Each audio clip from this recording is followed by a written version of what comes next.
tagpuan namin. Sabi niya pupunta siya. Umuo siya eh. Naghintay ako ng matagal pare. Mag-inom na lang tayo. Ano bang ginagawa natin? Nagiinom na tayo. Kailangan ko. Pasukin ko na lang na sige na yung kamay ko. Hindi na. Kailangan ko siya makita ngayon. Ngayon hindi. Suntok na lang kaya ako. Andali lang. Bakit ba gusto mo parang magwala ka ngayong gabing to?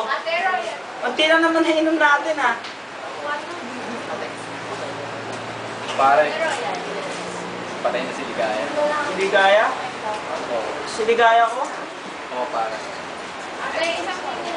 Siligaya nga. Nahulog siya sa hagdan.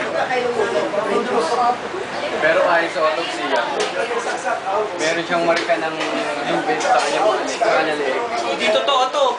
Pinatay siya. Kailangan kong gatihan ang pumatay sa kanya. Ouch! Ouch!